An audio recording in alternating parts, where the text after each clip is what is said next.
Hey everybody! Today we're looking at Wuthering Heights chapter 3. Now in my intro video I said this isn't a fast-paced novel, but honestly chapter 3 already has me feeling all the suspense. So many gothic elements and mysteries, and I really want to know what happens next. We start right where we left off, with Zillah leading Mr. Lockwood to a room. She tells him that Heathcliff never lets anyone stay there and that there's so many odd things in the house that if she stopped at each one she'd never get anywhere. So from the first few lines there's this feeling of what's going on. Lockwood describes the room as a simple, almost austere space with a kind of box bed. On the wood he notices scratches that say Catherine Earnshaw, Catherine Heathcliff, Catherine Linton. We don't know why yet, but we feel the mystery. He then finds a diary that belonged to Catherine Earnshaw and was written about 25 years ago. He looks through other books and finds that the margins and blank pages are filled with Catherine Earnshaw's handwriting and sketches, almost like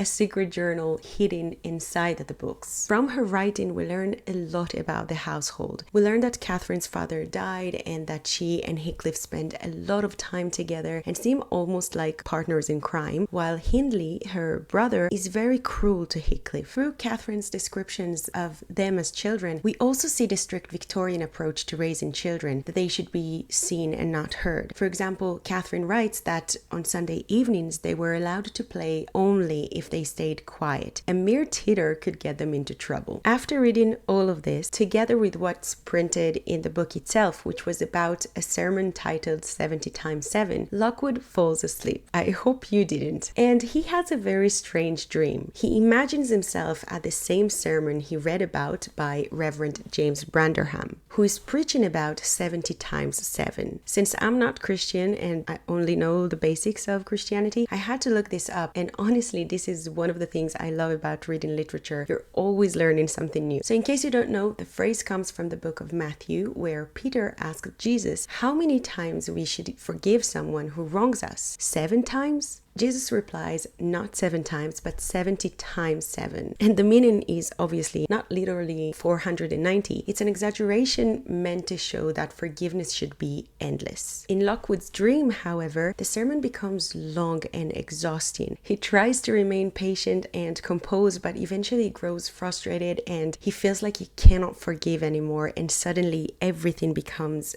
violent and chaotic.